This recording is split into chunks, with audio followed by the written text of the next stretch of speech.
Bienvenidos a Campus Global, el programa de análisis multidisciplinar de EAFIT que tiene como propósito que todos podamos aprender en EAFIT sin la necesidad de tener un carnet.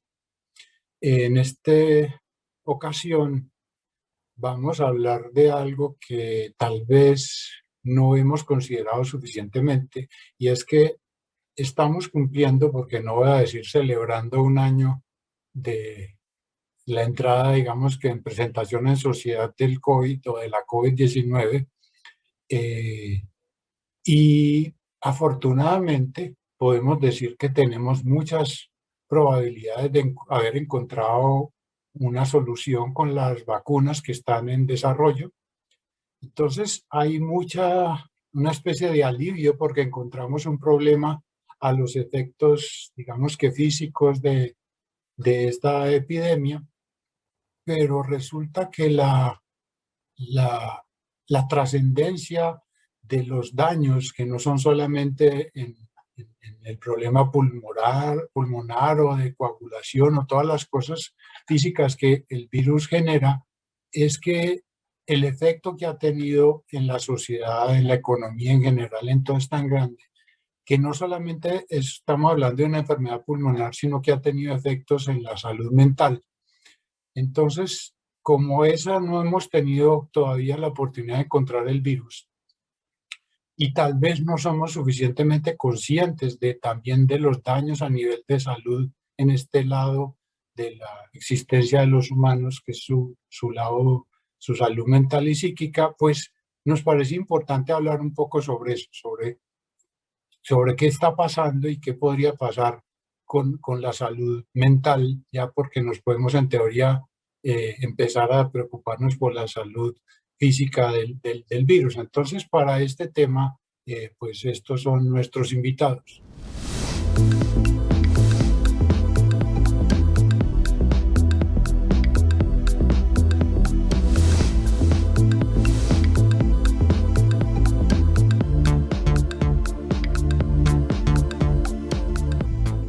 Bueno, yo creo que debemos empezar un poco por el contexto y tal vez justificar la hipótesis que planteé inicialmente, y es que este virus, que como dije, en teoría estaba más enfocado en sus efectos pulmonares, ha tenido efectos en la salud mental.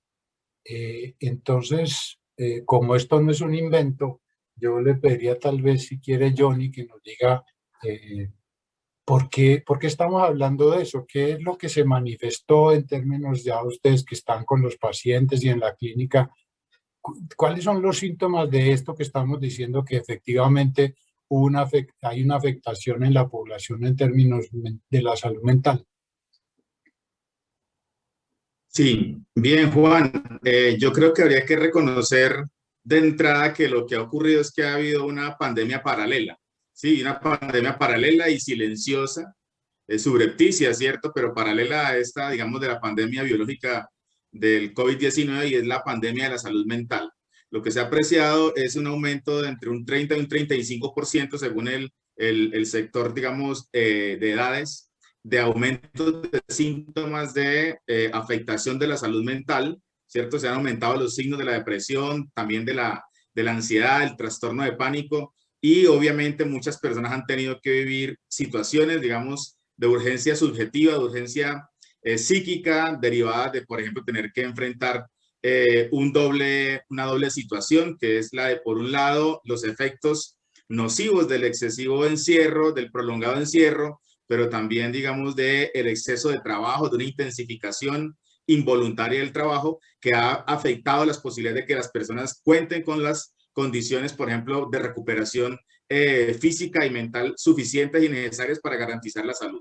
Y lo segundo, otros que han estado enfrentando la escena han tenido que enfrentar, por ejemplo, situaciones de desgaste emocional derivadas, por ejemplo, de un duelo que tienen que enfrentar constantemente, por ejemplo, al ver que un compañero muere, al ver que un paciente muere, al ver que alguien muere, y que también él mismo está expuesto a enfrentarse, ¿cierto?, con una situación de altísima, digamos, de altísimo riesgo de incertidumbre. La incertidumbre es muy desgastante emocionalmente, de que puede ser contagiado, porque las personas, digamos, que salen a trabajar, que van a hacer cosas, digamos, a la vida cotidiana. Ellos, los que no se encerraron, por ejemplo, como el personal sanitario, estas personas tienen que enfrentar situaciones también, digamos, de preocupación emocional, de dolencia psíquica, ¿cierto? Que tiene que ver, por ejemplo, con tener que acostumbrarse a ver personas morir constantemente, sentirse, digamos, incapaces de poder soportar emocionalmente, ver tanto dolor acumulado y tan pocas posibilidades de que ellos puedan hacer algo para evitarlo. También el asunto de que se exponen constantemente al riesgo por atender a personas que están infectadas, ¿cierto? Y también, digamos, el asunto de ver a compañeros morir, ¿cierto? Que ya no están allí. Todas esas condiciones aumentan, digamos, la carga de lo que denominamos normalmente el estrés, ¿cierto? De la tensión emocional, que se vuelven condiciones precipitadoras, detonadoras de, en algún momento, situaciones, digamos, muy fuertes de salud mental. Pensemos que hay una doble condición. La primera es los que se quedan en casa y pierden los recuperadores emocionales, los recuperadores del estrés. Ahorita seguramente Mauricio nos va a hablar de la importancia, por ejemplo, del ocio saludable, ¿cierto? Ese ocio saludable que quedó interceptado por la pandemia, por el encierro excesivo, pero también el asunto, digamos, de quienes se enfrentan y a quienes retorna un sentimiento infantil de vulnerabilidad, ¿cierto? De abandono y quizás, digamos, también de desamparo, ¿cierto? Ante una situación en la que nadie sabía al principio exactamente qué estaba pasando, nadie sabía cómo controlarla y estábamos expuestos en cualquier momento, digamos, a ser infectados y ante un destino que no podíamos controlar y era el de poder salir avante, ¿cierto? Sin problemas, pero también el poder salir, digamos, de allí mucho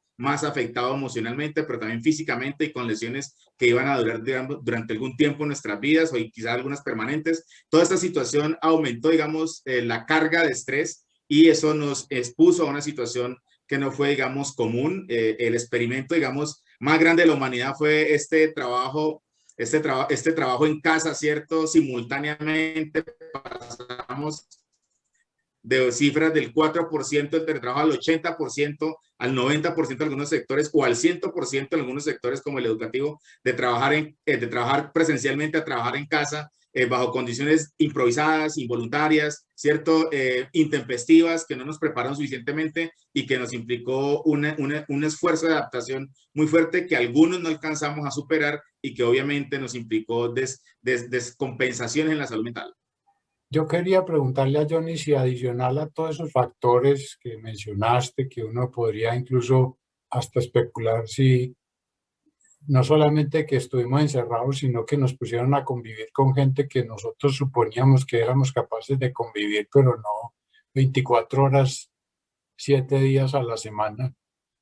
Pero también me imagino que la lista de miedos es más grande, no solamente enfermarme, sino el tema del daño del aparato económico, de que la gente de pronto se iba a quedar sin empleo, que tenían empleados que pagar y las ventas estaban malas. O sea, la carga fue por muchos lados y tal vez, como dices, no estábamos preparados para eso. Sin duda, claro, ahí los factores, digamos, que afectan la salud mental son multidimensionales. Hay una dimensión que tiene que ver con la propia, digamos, vivencia del entorno familiar. Para muchas personas salir a trabajar era un mecanismo de protección, era la barrera que colocaba entre él, por ejemplo, y una persona que lo violentaba psicológicamente. Eso le pasa a los trabajadores y le pasa también a los estudiantes. Muchos estudiantes se enfermaron también en el contexto de la pandemia porque no pudieron establecer la distancia, ¿cierto? Que era una distancia protectora, que era una estrategia de defensa frente a un ambiente familiar hostil, que los vulneraba emocionalmente, psicológicamente, y que ahora les tocó, digamos, coexistir con esa persona que era su maltratador o que era con aquel que tenía un conflicto no resuelto, además teniendo que negociar con personas que tenía que considerar en situaciones, por ejemplo, como usar el Wi-Fi o como usar el computador que era escaso, una serie de cosas que implicó una negociaciones y regulaciones constantes en el campo de la familia que lo afectaron. En el campo del trabajo, obviamente estaba la posibilidad de estar trabajando bajo un exceso de intensificación laboral, pero también estaba el problema del riesgo de ser desempleado, los que eran empleados, pero digámosle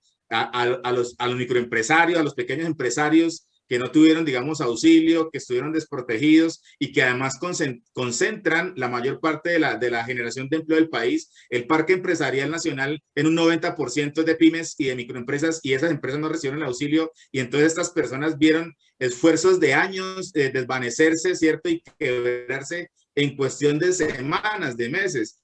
y revelar incluso una cosa que se habla hoy contemporáneamente y es la pobreza oculta de la clase media, una clase media que hoy en día acumula mayor capital escolar, mayor capital cultural y social, pero menos patrimonio, y se enfrenta a una situación que nos vulnera y no tenemos protectores, no tienen ahorros porque no se puede ahorrar. Esta sociedad, digamos, en ese marco neoliberal, empujó, individualizó demasiado los servicios, ¿cierto? Los puso a que como personas respondiéramos por la salud, por la educación, nos aumentó y el crédito es altísimo, el valor del crédito es muy alto y el salario está constreñido. Esa dimensión produjo un endeudamiento fuerte de la clase media colombiana y en general de la clase media mundial. Y lo que ha pasado es que esa clase media no tenía recursos para enfrentar una calamidad y una emergencia como esta, y mucha gente vio, digamos, claramente derrumbarse sus negocios, esfuerzos de emprendimiento de años, de décadas, ¿cierto? Que hubieran podido estar avantes y hubieran podido ser apoyados por el gobierno, pero este mismo marco, digamos, de contingencia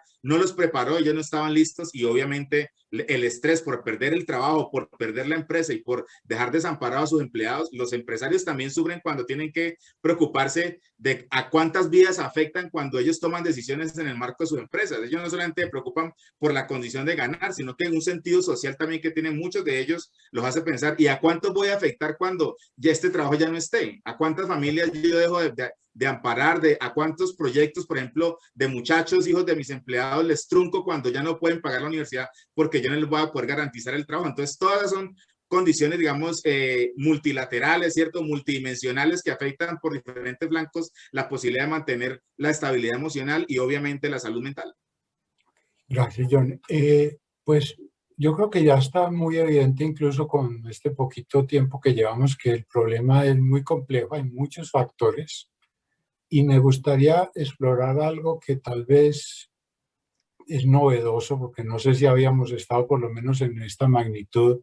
Otro asunto que podría involucrarse en el desarrollo de estos problemas de salud mental, y es que el hecho de que nos dijeron quédense guardados en sus casas, no salgan, eso limitó la interacción. De alguna manera, porque tuvimos la oportunidad en el momento de haber nacido, cuando nacimos, pudimos, entre comillas, reemplazar nuestra interacción habitual y física con otros, con lo que pues se llaman ahora las redes sociales. Y me gustaría que Mauricio nos ayudara de pronto a explorar, es eso, es si esa nueva interacción que aparentemente podía entenderse como una salida o una escapatoria, una alternativa para seguir interactuando, también pudo haber tenido alguna implicación en el sentido de que no era beneficiosa sino dañina. Entonces, esa exposición a redes sociales también ayudó a que estas, digamos, no sé si patologías es la palabra correcta, se hayan podido desarrollar Con las redes sociales hay de muchos tipos de situaciones. Los usuarios hacen referencias a su ansiedad y hablan más de suicidio en sus redes sociales que antes del coronavirus. Esa relación la estudió en plena pandemia el MIT con la Universidad de Harvard y hicieron una gran publicación en el Journal of Medical Internet Research y evaluaron que justamente no solamente se incrementó el uso de apps de salud, sino que también usando técnicas de aprendizaje supervisado, de aprendizaje automático como Machine Learning, lograron analizar por encima de 800,000 publicaciones en la red cómo era el tono y el contenido del lenguaje. En psicología lo llamamos más como la prosodia, el ritmo y la melodía del lenguaje, que las personas usaban comúnmente mientras avanzaba la pandemia, mientras iba en el curso de la pandemia, y encontraron un aumento significativo de dos referencias que estaban, por supuesto, antes de una situación de pandemia, pero que definitivamente se incrementó en pandemia, y es el uso de dos conceptos, ansiedad y depresión. Entonces, cuando uno piensa en la exposición a las redes sociales habilitan dos escenarios que son importantes. Uno, cómo tú a través de la red puedes ganar resiliencia en la relación y en la comunicación digital a través de acercarte a esa red interpersonal, a esa red social que favorece dinámicas de apoyo, pero también puede promover el escape, la estructura de la ansiedad. Generalmente las personas afrontan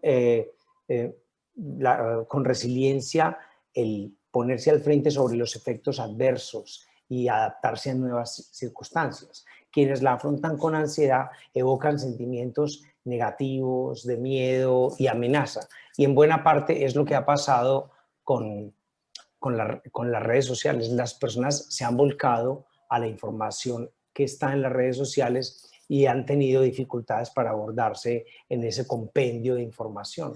En buena parte porque solamente hay un montón de intereses creados, no solamente hay una dinámica económica al respecto, sino que se concursa un fenómeno, seguramente lo tocaremos en un momento, que tiene que ver con la infodemia, esa consulta excesiva de información que puede tener también información errónea y equivocada, y se construyen conceptos redondeados sobre cómo evoluciona un fenómeno, pero que tienen fallas de base, fallas estructurales. Las personas usan las redes sociales de una manera, yo no voy a decir irresponsable, sino que de una manera muy abierta, y en esa apertura son vulnerados a información real, a información falsa.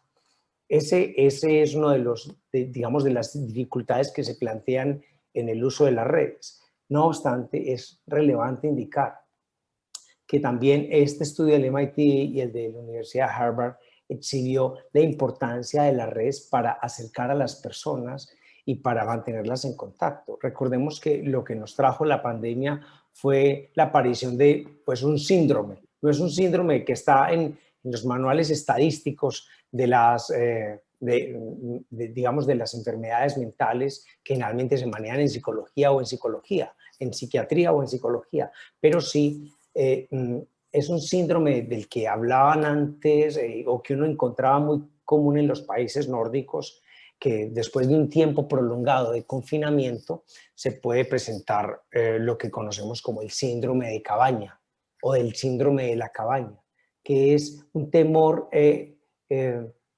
importante en las personas para salir a la calle.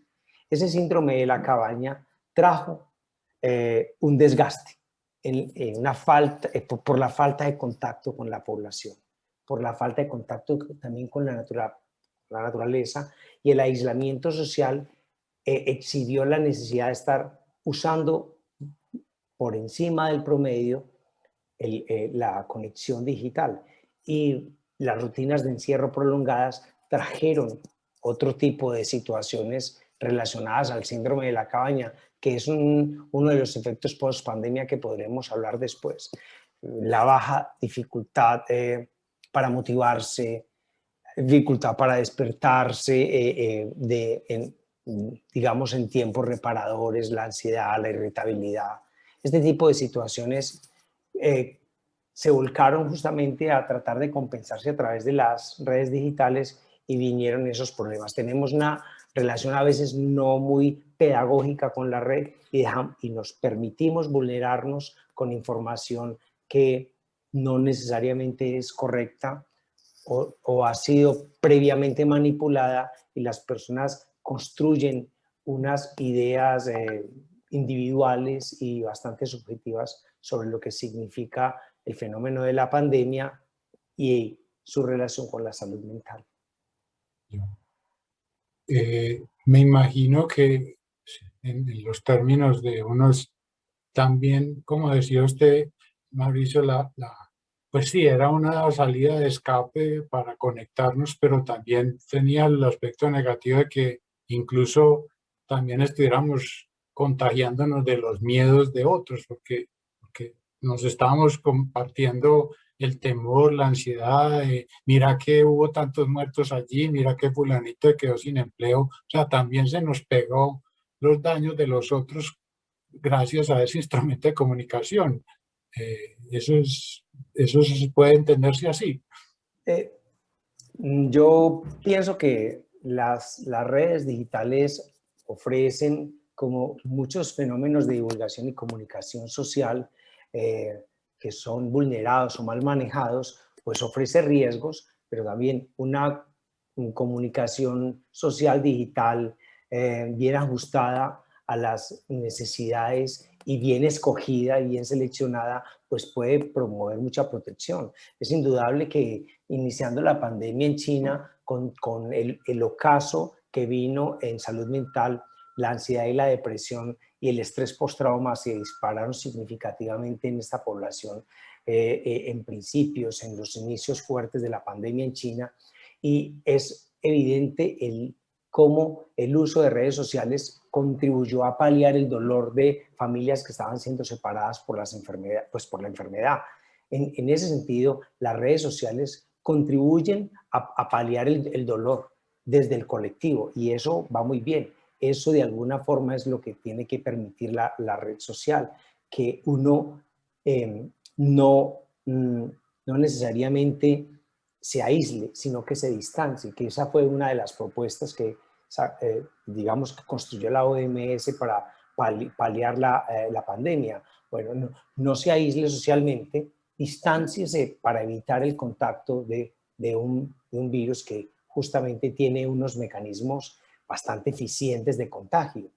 Digamos que la mortalidad no era tan alta como el SARS-CoV, la primera generación, pero este tiene una mayor tasa de contagio. Entonces, fueron las redes sociales las que ayudaron a paliar en buena parte esa población, esa comunicación entre familias. Eso va muy bien por un lado, y en ese sentido las redes sociales nos permiten estar conectados. Y es un elemento importante esto de la conexión. ¿Sabes por qué, Juan? Porque nosotros somos una especie gregaria por excelencia, somos una especie cooperante, somos una especie que genera interdependencia incluso generacional. Entonces, en ese escenario las redes favorecen dinámicas de cooperación social que son muy propias de nuestra especie.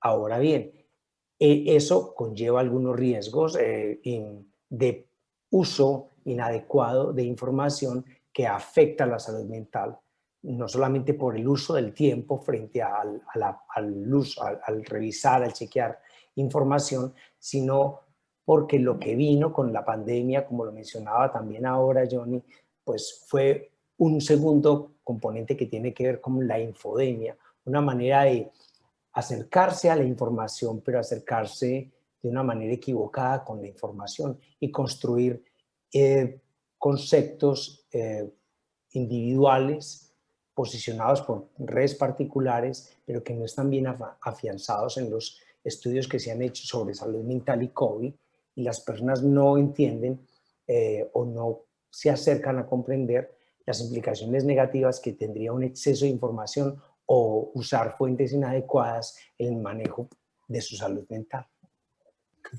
Sí, yo diría ahí, Juan, una cosa, y es que las redes sociales en esa perspectiva que las plantea y que nos explica Mauricio, son antídoto y veneno. Digamos que juegan ese doble papel, ¿cierto? Son un antídoto porque al final fueron un recurso del que dispusimos para poder, digamos, hacerle frente a una pandemia que nos aisló físicamente, pero que ellas fueron una forma de reconectarnos. Por ejemplo, imaginemos personas que pudieron tramitar mejor su duelo porque pudieron despedirse de la persona a través de un celular, ¿cierto? Que estaba, digamos, ya en una situación crítica en la unidad de cuidados intensivos. Pues para los seres humanos es muy importante despedirnos de nuestros seres queridos antes de morir. Eso nos permite, en alguna manera, elaborar mejor nuestro duelo, ¿cierto? Nos permite darle un sentido, un cierre a esa relación que permite, digamos, más fácilmente tramitar esa pérdida afectiva. Imaginémonos nosotros todos encerrados y sin las redes sociales, hubiera sido más dramático. La sobreexposición, digamos, a la condición de la soledad y el aislamiento hubiera tenido un efectos mucho más devastadores que las redes sociales paliaron un poco. Pero también es cierto, por el otro lado, como lo dice Mauro, es que también las redes sociales nos sobreexpusieron intensivamente a información de cualquier naturaleza, no siempre la mejor información, de la mejor calidad, ¿cierto?, sobre el virus, y entonces eso también produjo una sobrecarga de estrés derivado de que también, digamos, nos asustamos más de lo que era necesario con cosas que a veces ni siquiera eran ciertas, ¿cierto? Estamos ante un desafío, como dice Mauricio, y es también de aprender a escoger y seleccionar mejor la información, y en este sentido también aprender a tener una alfabetización digital que nos permita hacer un mejor uso, un uso más ponderado, más adecuado, más eficiente y también, digamos, más ético de la información dispuesta en Internet. Y yo incluso en algún momento se me ocurrió, pero yo no sé si alguien sabe eso. ¿Ustedes se imaginan si uno pudiera contabilizar el beneficio social o de la salud mental de los humanos que ha tenido los memes, por ejemplo? O sea, si contáramos los microsegundos de sonrisa que nos generan los memes, eso en términos de salud mental es un montonón de dinero, digámoslo así. Y por las redes, digamos, reírnos, que es un antídoto muy bueno y barato, no fácil, pero sí barato, tiene un impacto interesante. Pero eh, eso que ustedes están hablando, que tal vez me gustaría que lo aclaráramos y sobre todo que lo visibilizáramos para los que no entendemos, están hablando de esa infomedia, como una especie de pandemia informática. Me gustaría que hablaran un poco sobre eso y eso cómo se manifestó en sus efectos en la salud mental, esa epidemia informática, cómo se nota, cómo podemos los que no somos expertos ver como esos síntomas, si es que ya se pueden visibilizar. Bueno, yo creo, Juan, que tú resaltas y pones en el tapete un escenario que evidencia Johnny con sus palabras de la doble vía que trae la conexión, que trae la digitalización. Y quiero poner entre comillas un elemento que no sería bueno pasar de largo con las palabras del profesor Johnny, es la necesidad de generar una alfabetización digital. ¿Por qué? Porque las personas se acercan a las redes, pero de una manera, digamos, no responsable, no enfocada en el propósito que trae como sí la comunicación digital. ¿Qué ha pasado con la infomedia o la infodemia? Es que se han incorporado mensajes paralelos construyendo casi que nuevas teorías o nuevas aproximaciones sobre las vacunas, por ejemplo, o sobre cómo se vive la enfermedad, cómo se vive el riesgo, cómo se enfrenta la tristeza, cómo paliar con la ansiedad, cómo paliar con el miedo. Y al lado de información relativamente eficiente, se compila información negativa. Eso tiene intereses políticos y, por supuesto, intereses económicos sobre el número de visitas y sobre la cantidad de personas que se van agrupando sobre conceptos y teorías no bien fundamentadas. Entonces, lo que hace este tipo de situaciones es generar un incremento en la angustia. Es realmente lo que va a paliar el salir de la pandemia, la pospandemia, va a ser transitar sobre ese estrés postrauma que se generó en parte por el uso indebido de plataformas gubernamentales o oficiales o blogs responsables donde las personas pudieran orientar digamos, su contacto con la pandemia, cómo se deberían relacionar en escenarios de distanciamiento social, en forma de proveer herramientas convenientes para equilibrar su salud mental. Pues, pero es que esto es muy fácil decir que duermas más, es fácil decir que comas mejor, es fácil decir que hagas una pausa activa y hagas ejercicio en la casa. Es que eso no tenemos que leer un gran blog o comunicarnos en una gran red digital para esto. Todos sabemos y hemos ido construyendo hábitos y estilos de vida saludable, al menos de referencia. El asunto es cómo nosotros activamos esos hábitos en escenarios cotidianos, en vida cotidiana. Y lo que se ha pasado con la infodemia y con el uso masivo y no responsable por el concepto que dice Johnny de alfabetización digital, es que las personas han construido vestidos para esa higiene mental, para esa salud mental arborizada con el riesgo inadecuado sobre la COVID. Entonces, yo encontraba hace un tiempo alguien que le decía, si tú no duermes tantas horas, entonces, y fuera de eso te vulneras con la COVID hará un estrago de tal forma en vos. Y yo observaba que eso lo habían visto 1.500 personas. Entonces, pon a cada persona de estas que ve una obligación sobre el hábito de dormir saludable un riesgo. ¿Cómo se puede dormir con ese riesgo? Esa es la situación muy particular que se evidencia en la red. La infodemia es justamente introducir información cierta con información falsa de tal manera que suene creíble y que afecta la percepción de la enfermedad y afecta de una manera considerable la percepción de riesgo. Ese va a ser el reto de los psicólogos y de los profesionales de la salud mental en los escenarios posteriores. Johnny hablaba de algo central que lo hemos pasado, lo hemos pincelado en el gobierno nacional, en nuestro país y en muchos países de una manera, yo creo que de esquina. No le hemos puesto el peso al frente. Y es ¿qué le va a pasar al trabajador que llega de nuevo al trabajo?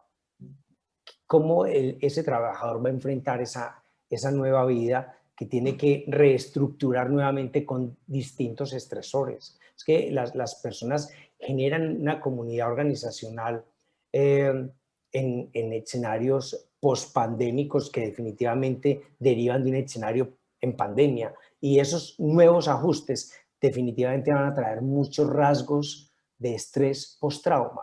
Y ese estrés post-trauma se va a evidenciar en que al principio en baja eficacia, por ejemplo, laboral, al principio en dificultades en la conexión entre las personas, entre los grupos de trabajo, en las dificultades en el tránsito y en la evolución de procesos de equipo. Entonces, todo esto, que es lo que se viene en el escenario post-pandemia, lo que evidencia es en la alfabetización digital. Me gusta mucho esa palabra porque uno piensa que todas las personas que usan redes sociales entraron a la era de la digitalidad, pero eso no lo hemos visto. No lo hemos visto y eso no es un asunto de generación. Uno piensa, no es que son personas de 60 años que ya no son muy hábiles con la red. No, esto no es por ahí. Tú encuentras personas que no tienen uso conveniente, responsable de la alfabetización digital, de un escenario de alfabetización digital mucho más joven y flisean, gastan mucho tiempo en internet buscando construir un imaginario sobre la salud a partir del resorte de muchas noticias que son en muchos casos fuentes secundarias y terciarias que no han sido bien arbitradas y las personas construyen su mundo como esto. Yo creo que aquí todos los que nos escuchan y los que estamos acá hemos encontrado que alguien cercano a nosotros nos diga, en internet leí que la pandemia generará las personas que se infectaron tendrán problemas neurológicos definitivos. Bueno, pero ¿cuál es la prevalencia de esto? ¿Cuál es la certeza de esto? Es lo mismo que pasa con las vacunas y lo encontramos en población escolarizada y no escolarizada. Yo le digo, yo tengo una hermana en Estados Unidos que vive allá en Estados Unidos y le digo, bueno, ¿está cerca la vacuna? Y me dice, sí, pero no me voy a vacunar. ¿Y por qué? No, porque es que la vacuna mata a personas. Yo he visto personas, digo, pero ¿cuál es la tasa de evidencia de esto? Entonces, una sola historia de un efecto adverso en un país como Brasil o en un país como Alemania, 2 personas hacen un efecto adverso. Yo lo mencionaba en un principio porque cada uno tiene una tasa, una respuesta inmunológica individual y por una sola persona se penaliza lo que significa la vacuna en términos cooperativos, en términos poblacionales. Era ese elemento que quería mencionar ahí. Yo quisiera agregar algo ahí, Juan, alrededor de lo que ha dicho Mauricio, que me parece muy importante, y es, yo creo que hay una doble responsabilidad respecto de la información adecuada dentro de esa, digamos, pertinente alfabetización digital, es decir, dentro de un uso racional y eficiente de las redes sociales y de la información disponible en Internet. Yo, por un lado, creo que hay una responsabilidad social, digamos, de los organismos estatales que tienen que generar información certera, arbitrada, verificada, que permita construir una imagen y una idea, digamos, pertinente, precisa, cierta de lo que está pasando con la salud, con la enfermedad, con la vacuna, etcétera. Y también hay una responsabilidad subjetiva en cada uno de los individuos de a qué, digamos, de qué tanto se expone y a qué tipo o a qué calidad de información se expone. Porque yo creo, digamos, que también tenemos que ser conscientes de que no debemos consumir tanta información. Hay una noción desarrollada por Pierre Bourdieu sobre la la circularidad de la información en los noticieros, ¿cierto? Los noticieros repiten y repiten la misma información todo el tiempo y eso crea un estado, digamos, de una cierta paranoia, ¿no? O sea, de ver tantas veces que eso está pasando, no está pasando tantas veces, no me ha pasado una vez, pero como lo dice Mauricio, que saquen la noticia 10 veces de que una persona en Brasil murió, hace entonces que pensemos que se han muerto 10 personas, ¿no? Se murió la misma, lo que pasa es que lo han repetido en el noticiero de la mañana, de la tarde, por el noticiero A, por el noticiero B, por las redes sociales, por YouTube, por Facebook, y al final entonces crea un estado, digamos, de excesivo pánico, ¿cierto? Ante la cual la gente, digamos, pues inmediatamente se siente más vulnerable, ¿cierto? Más expuesta a un riesgo, lo cual no es cierto, por lo que dice Mauricio, o sea, que se muera una persona es una cosa incluso esperada dentro de las posibilidades de los ensayos clínicos o de los efectos posibles que tenga una vacuna. Pero repetir eso tantas veces y exponernos 10 veces a 10 canales de información que nos dicen lo mismo y a una red de WhatsApp que dice entonces miren lo que está dando la vacuna y además súmele esa teoría conspirativa. Eso era una forma en la que Bill Gates y los millonarios del mundo estaban queriendo que las personas bajaran el número de personas del mundo porque somos demasiados. Pues claro, todo eso es una situación que va a generar mayores niveles de estrés, ¿cierto? Entre las personas. Es una cosa que no va a ser fácil de controlar, como dice Mauricio, porque va a generar un estrés, digamos, post-trauma, lo que llamamos el estrés postraumático. Y obviamente, digamos, ahí hay que también ser responsables. Yo he escuchado a muchos colegas psiquiatras decirle a sus pacientes, decirle a la opinión pública, por favor, no vea tantas noticias. Modere más la exposición suya, las noticias, vea menos, vea una sola vez, ojalá una sola en el día y el resto más bien vea arte, escuche, digamos, ópera, use la red para otras cosas que pueden ser mucho más beneficiosas, ¿cierto? Que simplemente sobreexponerse innecesariamente a una calidad no siempre muy regulada de información que puede ser más negativa y con efectos más, digamos, nocivos que beneficios para la salud mental. Sí, dale, Mauricio, quería decir. No. Estaba diciendo que total de acuerdo. Johnny hace destaca una píldora de salud mental relevante en el programa y es nosotros nos exponemos de una manera irregular e inadecuada ante la comunicación digital y ante las redes. Miren, hagamos el siguiente ejercicio. Recientemente ocurrió un hecho negativo en Colombia y fue la muerte de un patrullero por una situación de violencia. Eso lo observamos desafortunadamente en muchos escenarios en Colombia. Somos un país con una diversidad de violencias para la que hemos ganado también muchas estrategias de resiliencia, afortunadamente. Yo recuerdo que esa noticia, una noticia física, pues se muestra el video reiteradamente, lo mostraron en la mañana, en la tarde, en la noche, al otro día. Yo les pregunto, o sea, ¿qué le pasa a usted cuando ve la muerte de una persona en un escenario de inequidad, de exclusión, de vulnerabilidad, 8 y 10 veces? Pues lo más sencillo que le va a pasar es que usted va a tener una tasa de estrés. Usted va a tener un manejo inadecuado del estrés, que se observa de muchas maneras. Se observa con su alimentación, se observa con su sueño, se observa con la rumiación de pensamientos negativos, se observa en la relación interpersonal que usted tiene. Eso con una noticia de violencia. Coloquémonos en un escenario sobre el virus y sobre todo lo mítico y lo real que ha traído el virus. Ese compendio, esa suma de información real con información equivocada o falsa. Y consuma eso varias veces en el día, dicho de diferentes formas, y se dará cuenta que al final del día usted lo único que tiene es que no tiene un concepto claro sobre una condición, pero sí tiene una gran vulnerabilidad sobre la condición. A eso es a lo que yo quería anotar. Johnny resalta una píldora que es fundamental, pues hombre, entérese, busque canales adecuados o idealmente oficiales si tiene acceso a ellos y relaciónese de una manera responsable con ese canal de comunicación. Yo ni lo decía, pues una sola vez al día, 2 veces, pero ¿cuánto tiempo se va uno a exponer?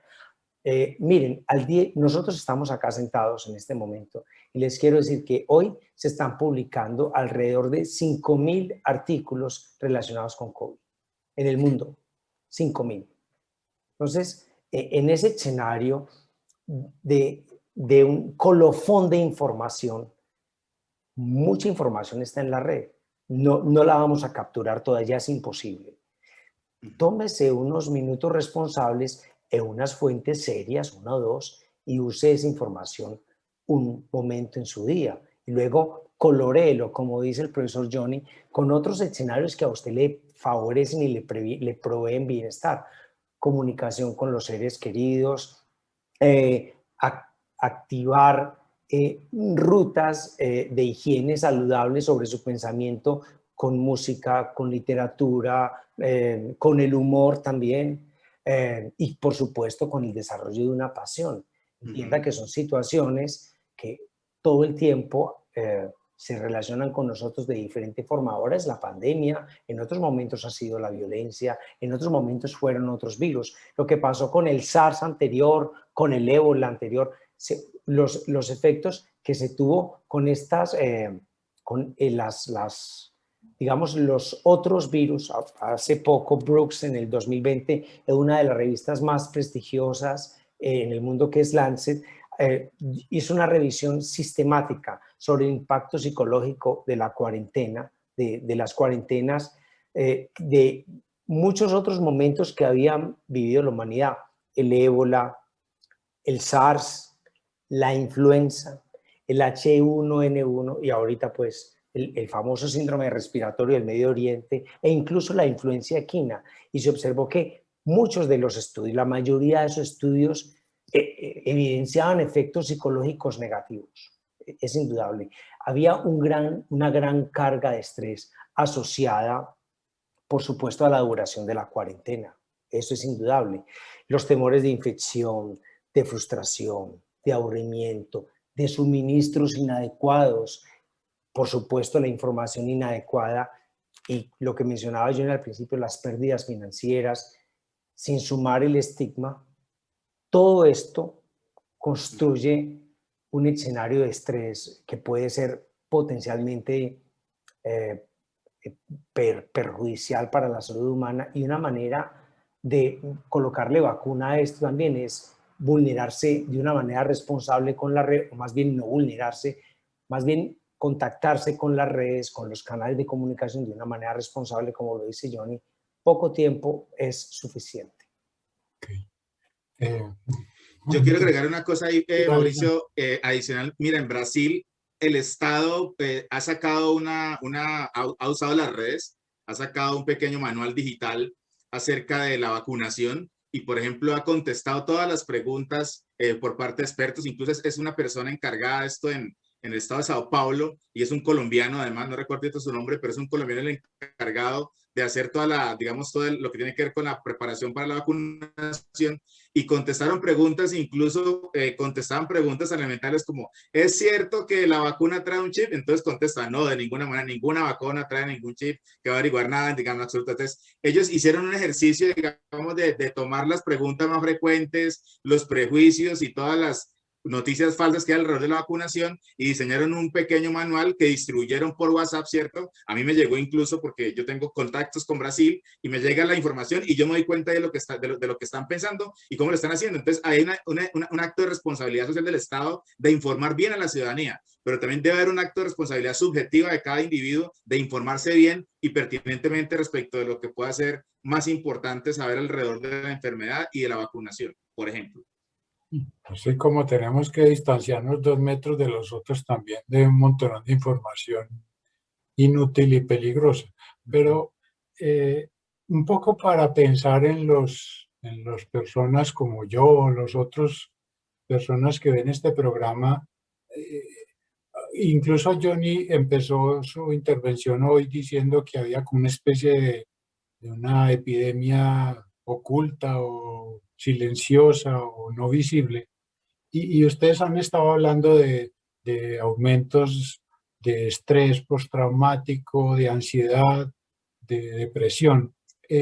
Ustedes que están cerca o porque tienen pacientes o porque sus colegas pues están cercanos a ellos, ¿nos podrían dar como unas pistas o unos ejemplos de manifestaciones de esto que decimos así en paquete grande, estrés, depresión, en patologías como dice, hombre, mire que le puede estar pasando esto. Yo sé que, como dijo ahorita Mauricio, todas las personas son distintas, las manifestaciones no son homogéneas, incluso a mí se me ocurre que a mí me han preocupado especialmente los niños pequeños. Yo no sé, tener a su papá 24 horas puede ser una ventaja, pero yo no sé si eso, cuando no los vayan a tener, no sé eso cómo lo van a manejar, pero como que nos dan señales de esos síntomas, de eso que estamos diciendo que es una enfermedad, para que la gente, porque la gente dirá, no, es que estrés postraumático, eso es para alguien que le cayó una bomba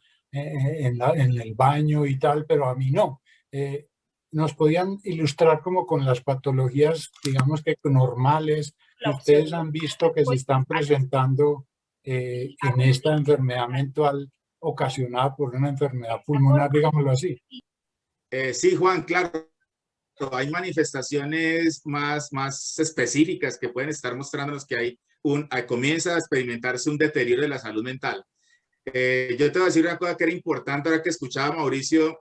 Yo también pensaba, a veces la gente no se percata de que está comenzando a tener síntomas de deterioro de la salud mental. Esa dimensión del estrés es una cosa que va operando también de manera silenciosa, ¿no? No se hace muy evidente al principio, hasta que un momento u otro, ¡pum!, se manifiestan los síntomas, por ejemplo, de una crisis ansiosa. Pero eso ha tenido indicadores. Lo que pasa es que la gente, muchos no estamos muy preparados para saber identificar cómo esos indicadores, digamos, puntuales, son evidencias, son síntomas de un deterioro progresivo de la salud mental. Te voy a decir algunas cosas. Por ejemplo, en la dimensión física, tú puedes comenzar a experimentar una pérdida de la calidad del sueño, es decir, comienzas a dormir menos, ¿cierto?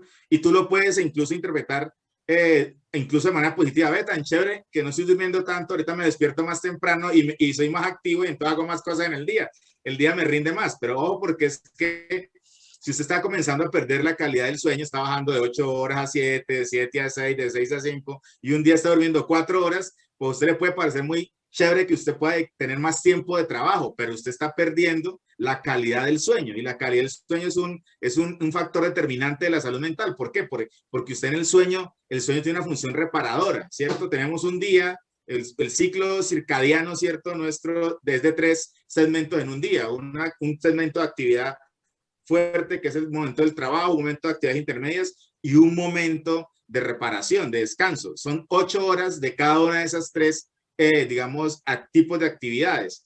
¿Y qué ocurre si usted pierde, digamos, la calidad del sueño? Pues que usted no alcanza a reparar, pues su sistema inmunológico tampoco se alcanza a reparar, ¿cierto? Usted comienza a tener, digamos, un exceso de segregación de ciertos neurotransmisores, por ejemplo, más cortisona, ¿cierto? Está siendo liberada, usted se estresa, comienza, digamos, a liberar más noradrenalina, usted comienza a tener una cosa, por ejemplo, que llama velocidad de pensamiento. ¿Qué es esto? Que usted comienza a sentir que usted ya no puede parar de pensar. ¿Sí? Otro indicador. Primero, perdió la calidad del sueño. Segundo, usted siente que usted está pensando más revolucionado, que usted piensa más rápido y que además usted comienza a pensar y ya no puede parar. Y que entonces lo invita como una cierta, digamos, hiperactividad, a comenzar a hacer cosas porque usted está sintiendo que esa energía está desbordada, pero no hay nada que la regule. Y lo otro es que usted comienza a sentir que esos pensamientos, además de que cogen velocidad, tienden a ser negativos. Tienden a ser que no va a alcanzar, que no voy a poder, que qué va a pasar. Y de un momento a otro, como puede pasar con una crisis de ansiedad, por ejemplo, usted se puede haber sentido en el día normal. Pues sí, sintió que pensó más, que estuvo un poco más agitado, que trabajó más, y usted se acuesta y ya hay un desarreglo en su nivel, digamos, neurobiológico, y eso a las 2 horas o a las 3 horas después de dormido, ¡pam!, lo despierta. Y lo despierta con una crisis de ansiedad, por ejemplo. Esa dimensión, y eso es una cosa que, digámoslo así, ataca por la espalda. ¿Por qué? Porque los indicadores son silenciosos, la gente no se percata. Por ejemplo, una dimensión particular, pierde la atención, pierde la concentración, hace muchas cosas o pierde la memoria. Por ejemplo, un indicador de que comienza a cocinarse, digamos, en nuestra dimensión neurobiológica. Un indicador por ejemplo, depresión, es que usted comienza a tener pérdida de la memoria momentánea. ¿Yo qué estaba haciendo? Yo quería que venir aquí. ¿Por qué estoy en la cocina? Y ahorita, ¿por qué estoy en la sala otra vez? Esa dimensión de pérdida de la memoria es un indicador que posiblemente algo está pasando, por ejemplo, en usted, y se está pudiendo, digamos, ir progresivamente desarrollando una situación de depresión. Y la otra dimensión que posiblemente también le puede pasar es que en la relación social por ejemplo, usted se siente más irritable, usted es menos tolerante, ¿cierto? Usted se puede poner un poquito más sensible, tolera menos el asunto con el otro, lo perdona menos y se pone más irritable. Entonces, hay indicadores en diferentes momentos que nos pueden mostrar eso. En efecto, esta dimensión, digamos, de la pérdida del sueño quizás es uno de los más importantes para pensar en que algo está pasando en nuestra salud mental, que hay un factor que está predeterminando, ¿cierto? O predisponiendo a una situación que podría ser más compleja todavía mañana. Y esta dimensión es importante colocarle cuidado. Hay una situación muy particular por la cual también a veces la gente no reconoce los síntomas, y es la amenaza del estigma social.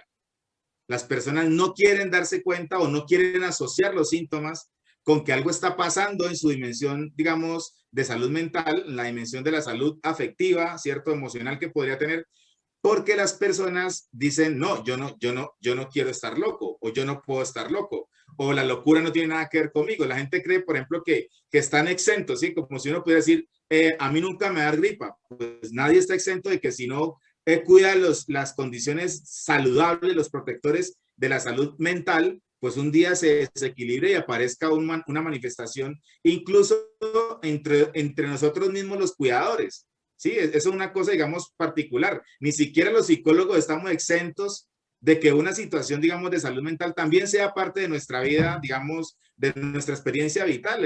Eventualmente lo podemos tener, ¿cierto? Y tenemos que tener la capacidad de, por un lado, reconocer que es una situación humana que nos puede también tocar a nosotros, es una situación humana que no es una cosa para sentir vergüenza, para no sentirnos dignos, es más bien una situación humana que nos enfrenta a la enfermedad, como podría uno sentirse enfermo del corazón, de los pulmones, ¿cierto? Del hígado. Es una situación más porque el cerebro es una parte más de nuestro aparato biológico, y lo otro es también tener la confianza. Primero decir, a mí me podría pasar también, y lo segundo es, y en caso de que me pase, no voy a tener vergüenza, no voy a dejarme dominar por el estigma social y voy a levantar la mano. Voy a decir, mire, aquí algo me está pasando, necesito hablar, quiero hablar con un amigo que de pronto sea más experto, estoy sintiendo esto, ¿vos qué decís? ¿Será que me estoy colocando en una situación ya de riesgo? Me sugerí una consulta con un psicólogo, ¿crees que debo llamar a un psiquiatra para esto? Y entonces, en ese momento, también, digamos, activar una red, por ejemplo, social de apoyo, como que yo puedo decir, hombre, si yo tengo un amigo como Mauricio que sabe más de psicopatología y de psicofarmacología que yo, pues yo voy a llamar a Mauricio y le mira, tengo esto, Mauricio, que sabes de eso, ¿te parece que hay? Y Mauricio dice, sí, hombre, yo creo que estás en una situación allí un poco compleja, John, y deberías de llamar a un profesional. Ven y te recomiendo uno, incluso me lo puedes recomendar. Te recomiendo a este doctor que es una buena persona, que conozco, sé su trabajo, te lo recomiendo y te puedo atender. Entonces, estas dimensiones sí están pasando. Lo que pasa es que las personas no somos sensibles a reconocer esos síntomas que poco a poco están mostrando un desarrollo progresivo de una situación que va a desencadenar en una evidencia, digamos, en un evidente trastorno psicopatológico del que a veces, si hubiéramos sabido más temprano, si yo hubiera sabido que cuidando mi sueño, yo me protegía más de una descompensación que me llevara a una crisis ansiosa, pues yo hubiera podido hacer algo para tomarme una pasta para dormir mejor y no tenerme que tomar una pasta para después tener que controlar la ansiedad. Simplemente mi poca, digamos, preparación, mi poca sensibilidad frente a los síntomas no me hizo autoprotegerme cuando hubiera sido posible. Johnny destaca algo importante, es que la salud mental, el bienestar no es para unos y no para otros. Cualquier profesional de la salud mental también puede presentar sintomatología por esa diversidad de situaciones que se operan en un escenario de pandemia. Recordemos lo siguiente, miren, la Organización Mundial de la Salud equiparó la salud mental, como lo decía al principio, con el bienestar subjetivo, es decir, la percepción de la autoeficacia, de la autonomía, de las competencias intergeneracionales, de la autorrealización de las capacidades intelectuales y emocionales. Esto también entonces incluye la capacidad para afrontar las tensiones normales de la vida cotidiana, trabajar de forma productiva y, por supuesto, contribuirle a la comunidad. Lo que trajo la pandemia del COVID es que tuvo un efecto directo y determinante en nuestras vidas. Muchos de nosotros nos enfrentamos a retos que pueden ser estresantes o pueden resultar abrumadores y provocar distintos tipos de emociones, y muchas de ellas fuertes, tanto para adultos como para niños. Hasta ahora se sabe que hay una serie de medidas de la salud pública para paliar contra el distanciamiento social y aprender a sobrellevar, a transitar el estrés y la ansiedad en un escenario de aislamiento, digamos, de distanciamiento social, se nos han vuelto un reto para todos. Como lo decía ahorita Johnny, el estrés puede provocar una sintomatología diversa, siendo el estrés, el manejo inadecuado del estrés, el primer paso para la angustia. Y la angustia mal manejada, el primer paso para la depresión. Entonces, en ese escenario, en esa línea de tiempo de vulnerabilidad, uno debería percatarse de varias cosas. Johnny no lo habla de una manera justa con el sueño, pero si los sentimientos, si el estrés a cada uno de nosotros, o al que nos está escuchando, o a una persona que compartimos todos el escenario de pandemia, si hay sentimientos de temor, enojo, tristeza, preocupación, gran frustración, si usted incluso tiene hasta entumecimientos, cambios fisiológicos que se le exhiben, si hay un cambio importante en el apetito, si usted siente que los niveles de energía se le caen, como que le quedan faltando los 5 centavos para el peso, como que se está como a media pila, si siente que los deseos y los intereses han venido disminuyendo, si hay cambios importantes en la atención y la concentración, si hay cambios importantes en ese tipo de atención que detallaba Johnny ahorita, dormí menos, pero parece que estoy mucho más activo. Si usted tiene dificultades para conciliar, para tener un sueño reparador, si empieza a tener pesadillas, si hay dolores físicos reiterados, hay pequeños dolores de cabeza, dolores corporales, problemas gastrointestinales, si tiene algún tipo de salpullido, todo esto empieza a gestionar una ventana de estrés. Si de hecho alguna persona tiene un problema de salud crónico y ese problema se agrava, eso es un disparador de estrés. Si hay problemas de salud previo, que esa población hemos hablado, porque pues a la población que tenía un problema de salud mental, que tenía un trastorno mental, psiquiátrico, psicopatológico, esa población se le está pasando muy mal en pandemia por el acceso a los medicamentos, por lo que significa tener un enfermo mental en casa, todo el tiempo en casa con todos los demás miembros de la familia y la implicación dentro del grupo familiar con una persona que requiere una medicación y que les quiero contar, en un buen tiempo de la pandemia la medicación psiquiátrica fue un lío conseguirla.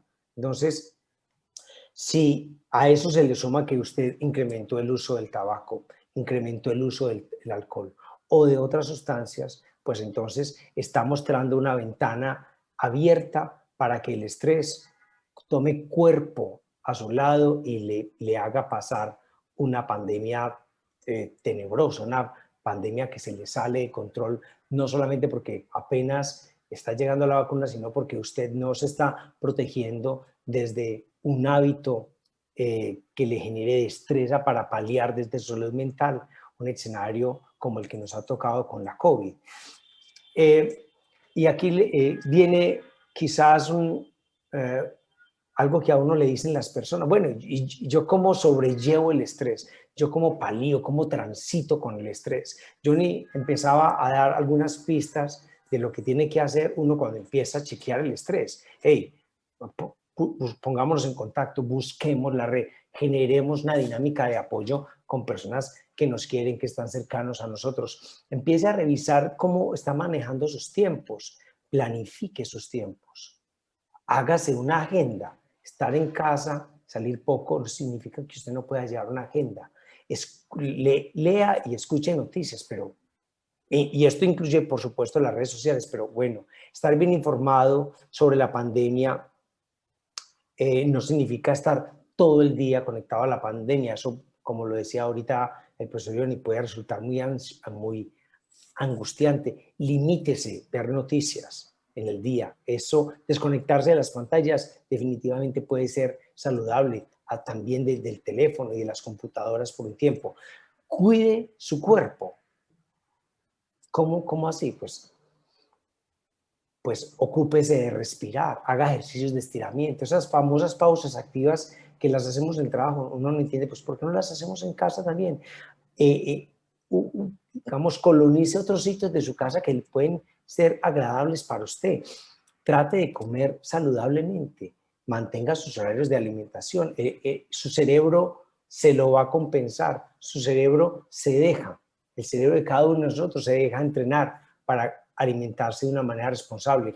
Haga ejercicio regular, no significa 2 horas de gimnasio porque no tienes un gimnasio en la casa, pero hay un montón de gimnasia, de pequeñas destrezas cortas que se pueden hacer en casa que te mantienen una capacidad cardiovascular conveniente y suficiente.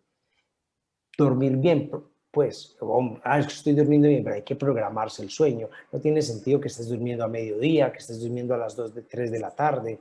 Nosotros nos dormimos con el sol, tenemos un ritmo circadiano muy particular con la línea del Ecuador, estamos con el sol, no es como en otros países donde los inviernos hacen que la noche aparezca a las 3 de la tarde.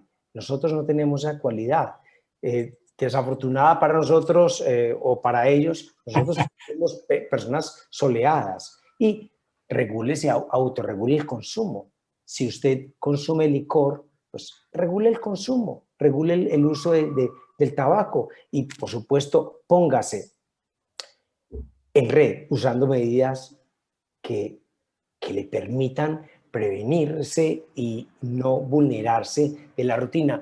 Establecer rutinas no es malo. No, es mi vida tan rutinaria. No, los humanos establecemos rutinas, nos relacionamos desde rutinas y ejecutamos esas rutinas digamos, con color cotidiano, con lo que va saliendo en el día.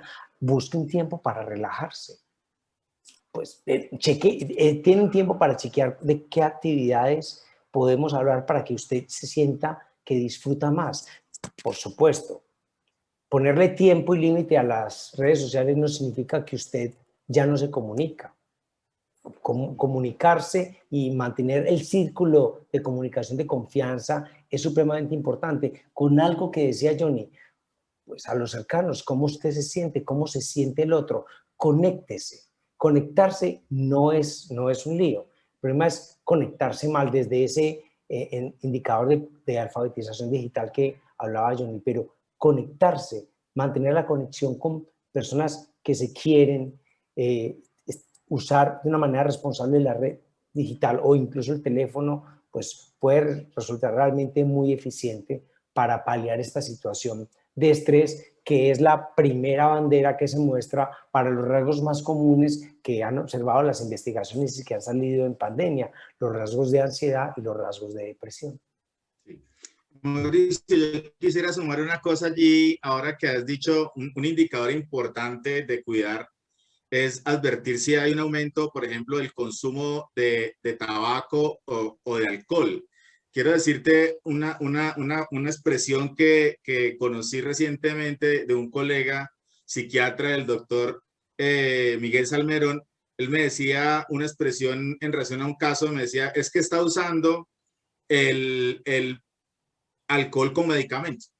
¿Sí? Es decir, cuando las personas comienzan a sentir que por ejemplo, para liberar un poco el estrés, entonces comienza a aumentar la frecuencia de consumo de alcohol. No, que me tomo una copita hoy lunes, ¿cierto? Y mañana otra el martes y el fin de semana entonces me tomo una botellita de vino y termina siendo 2, ¿cierto? Entonces la gente, ¿qué está haciendo?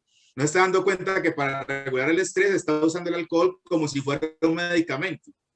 Y en ese sentido hay que estar advertido, ¿cierto? Porque ese incremento, digamos, un poco sospechoso, inusual del consumo puede estar diciendo que estás experimentando una situación no advertida, no consciente, inconsciente de aumento de la tensión psíquica, de estrés o de angustia y estás digamos, reduciéndola o paliándola con el consumo o el aumento del consumo de alcohol. Bueno, primero muchas gracias por estas pistas porque creo que son muy valiosas y útiles, sobre todo en esto que, como dije, son todas las enfermedades son peligrosas, pero las silenciosas a mí me asustan más que las visibles. El tiempo corre mucho y para mí eso siempre es una buena señal, pero me gustaría terminar con algo y es si de pronto no es peligroso, porque alguien podría suponer, y es que ustedes están estableciendo desde el principio una causalidad. La epidemia tuvo unos efectos, esos efectos aumentaron problemas de enfermedad o de salud mental, pero entonces uno podría suponer, si este aumento fue ocasionado por la pandemia, si de pronto estaríamos nosotros desperdiciando el tiempo diciendo, no, pero ¿para qué nos vamos a poner en eso si ya salió la vacuna y ya va a desaparecer la causa primera, supuestamente? Y me gustaría pensar, o que ustedes me dijeran si de pronto, qué tanta causalidad hay en el sentido de que como ya va a haber la vacuna y vamos a salir de esto, entonces así como los síntomas empezaron por culpa de la COVID, ahora que supuestamente va a desaparecer la COVID, entonces las cosas van a desaparecer inmediatamente. ¿O qué tanto efecto residual creen ustedes que hay para que no nos confiemos en que como ya salió la vacuna, entonces lo de las cosas mentales van a desaparecer simultáneamente? Hay una cosa que habría que advertir en relación con esto, Juan, y es una cifra, digamos que es paralela, pero es muy indicativa, digamos, de los problemas. Mira, si hiciéramos una comparación entre el incremento del nivel de productividad, la gente aumentó más o menos el 30-35% del tiempo de trabajo y de productividad en el trabajo. Pero paralelamente aumentó también entre el 30 y el 35%, e incluso en algunos casos, por ejemplo, en los más jóvenes, hay que tener mucho cuidado con la población más joven, digamos estas que son más millennial, hasta los jóvenes adultos reportaron síntomas de enfermedad mental o de trastorno mental hasta en un 48% según un estudio que hizo la Universidad de Barcelona en Colombia. Es decir, que hay ciertas edades, categorías de edades que están más vulnerables. Y curiosamente, entonces, mira, que aumentó la productividad, pero también paralelamente aumentó los síntomas de, digamos, de descompensación de la salud mental.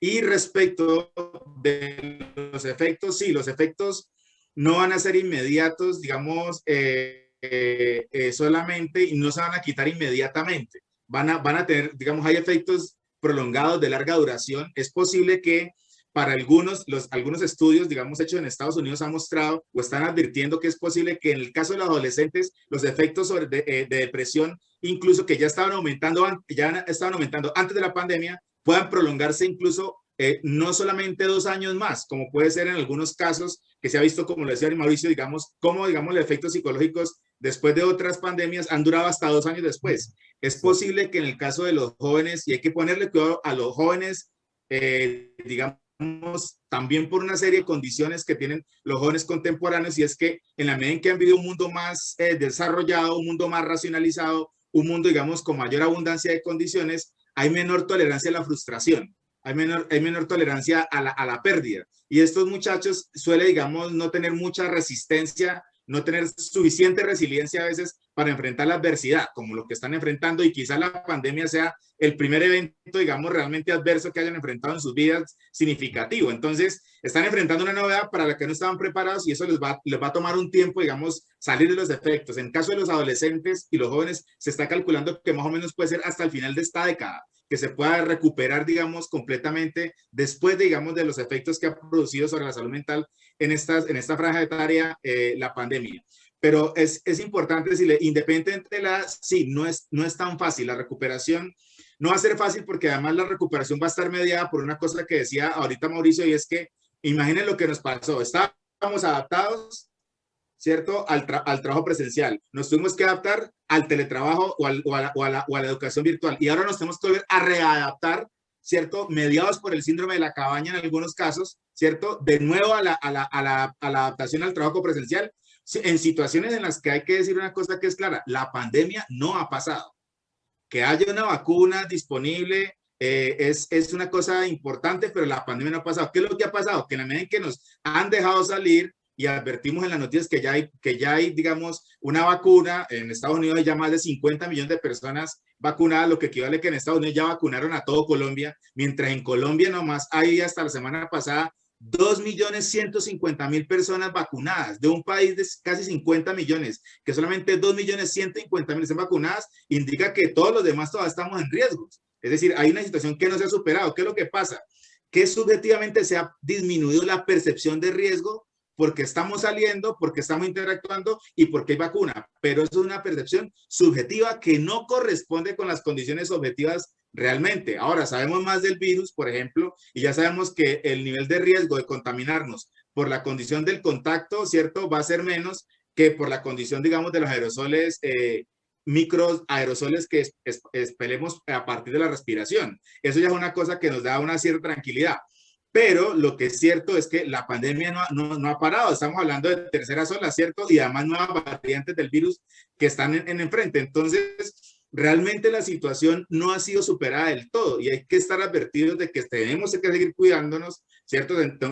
Tomar las medidas preventivas, exponernos poco a los sitios públicos, ¿cierto? Los restaurantes, no airados, ¿cierto? Los cines, esta serie de cosas que todavía pueden ser un factor de riesgo, porque la situación es que todavía no hemos superado la situación crítica y el nivel de estrés que todavía tienen algunas personas, ¿cierto? Es presente y es duradero, y esto no se va a resolver mañana, porque primero, realmente, ¿cuándo vamos a tener vacunas los que no tenemos preexistencias, no tenemos más de 70 años, ¿cierto? Y no somos del personal médico? Es posible que la tengamos de aquí al 2023, es decir, que son 2 años más cuidándonos. Por lo tanto, son 2 años más en las que estamos francamente en riesgo, y eso hay que advertirlo. Entonces, el efecto de ese riesgo, quitarlo ahora porque ya hay vacuna, pues sería falso para nuestro caso, ¿cierto? Y hay que pensar que en algunos casos volver a readaptarnos, volver a hacer el esfuerzo, digamos, en la disposición de esfuerzo para readaptarnos ahora a un trabajo presencial, a una educación presencial, ¿cierto? Va a ser también una cosa que nos va a implicar una serie, digamos, de desgastes y de malestares y de estrés también que hay que hacer, hay que pagar como un costo para poder volver a redactarnos al nuevo escenario que vamos a vivir, pero me temo que hay que ser claros. Las consecuencias de los efectos postraumáticos de la pandemia no se van a resolver en 2 años, efectivamente, y posiblemente duren, para muchos casos va a ser diferenciado, va a ser singular en cada caso, pero es posible que se demore 5, 6, 7 y hasta 10 años en algunos casos. Sí, yo no tengo muy poco que agregar. Creo que Johnny logra redondear la arquitectura de lo que significa el riesgo transitando la pandemia. Quiero resaltar algo fundamental que él, entre todo esto, menciona y me parece crucial para entender lo que significa volvernos a incorporar a una dinámica social que teníamos antes de pandemia. Y es que el ser humano no se adapta en 24 horas. Nosotros tenemos ciclos de adaptación. Y esos ciclos de adaptación son, digamos, mediados y flexibilizados por muchos parámetros.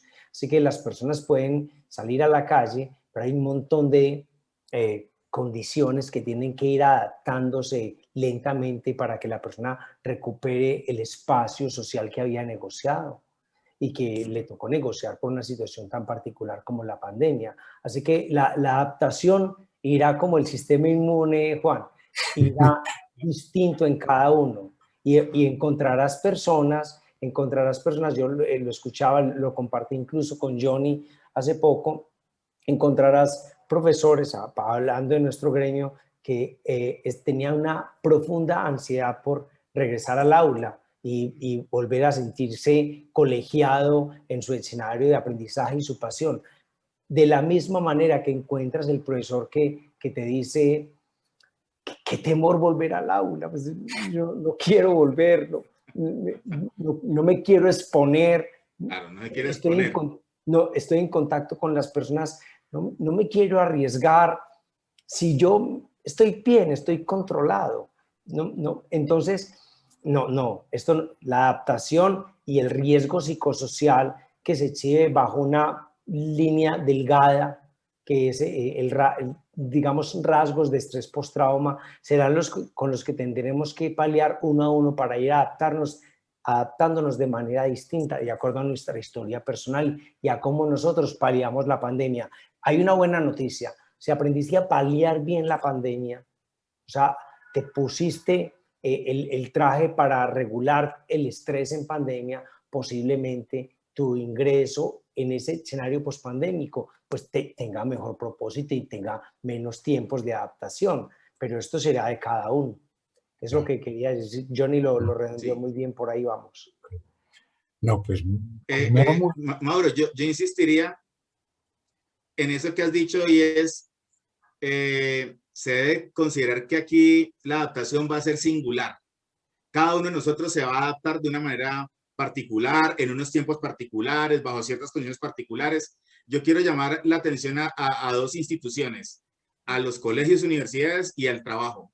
Decirles que por favor tengamos paciencia con que no todos los sujetos van a responder a nuestro llamado de que volvamos al aula y volvamos al trabajo de la misma manera. Y así como la gente se dispuso y tuvo toda la buena voluntad de disponerse a teletrabajar y los estudiantes a recibir clase desde la casa, así como ellos tuvieron ese esfuerzo y hicieron una contribución para que el sistema siguiera subsistiendo, ahora tenemos que ser retributivos, solidarios con ellos y esperar que los que no se puedan rápidamente adaptar, darles un poco más de tiempo, no obligarlos a volver inmediatamente, tener paciencia y desarrollar esa competencia, Mauro, que ahora es tan importante, ¿cierto? En este modelo, digamos, hoy de tanta virtualidad y de tanta revolución tecnológica, y es desarrollar dos condiciones fundamentales.